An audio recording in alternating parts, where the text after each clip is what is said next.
If it's not obvious already, I really like cars.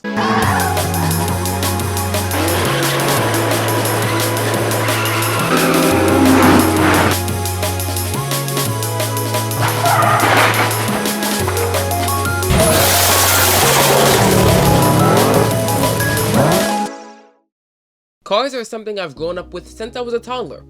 Every single aspect of my life has something to do with cars.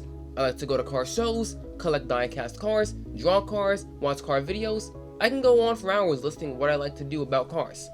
I'm not sure where my obsession for cars came from, but if I had to guess, it was probably from the genuine idea of riding in something that could move on its own. But over the last 16 years, it's became something bigger, and I mean way bigger.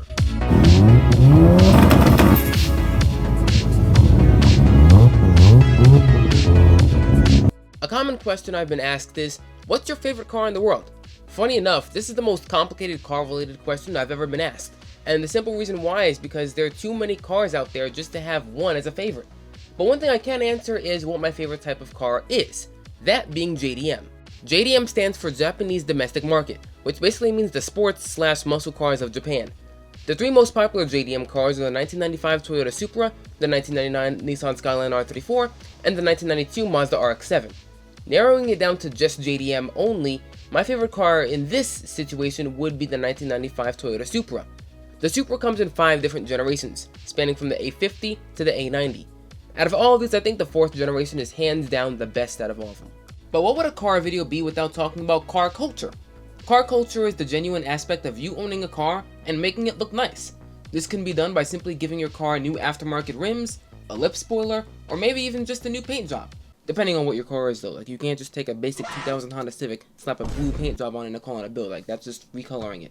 Anyway, there's a lot of people who enjoy making their cars look nice, me being one of them. Except I don't have a car, so I just do it in video games. But all the people who do own cars and are into it share the same passion for it. Without the people, car meets wouldn't be possible. Without people, build trends wouldn't be possible. Basically, anything car related wouldn't be possible without people. And not to mention, the car community isn't just a bunch of people making random builds. It also has multiple different styles too, 3 of them being stanced cars, track cars, and drift cars. Stanced cars are cars you might see that are lowered all the way to the ground with only a few half centimeters to spare. In fact, there's actually a whole team that organizes events all over America specifically for these types of cars called Slammed Enough.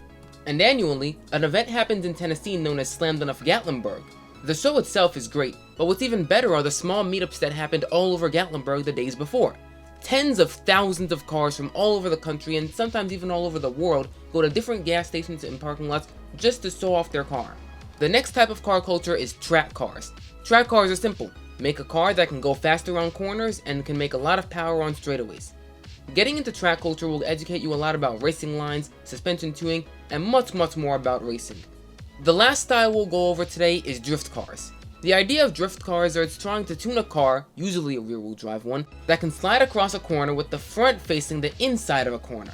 I think drift culture is the most interesting out of all 3 styles because it's one of the most exhilarating car experiences you can ever have.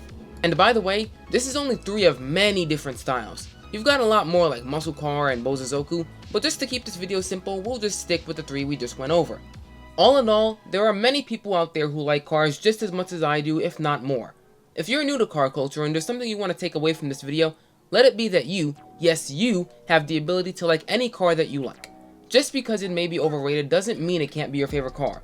Also, don't just make a build to be liked by others. Make it so that you can like it, because that's what makes you unique. With all that being said, thanks for watching, and I hope to see you on the next video.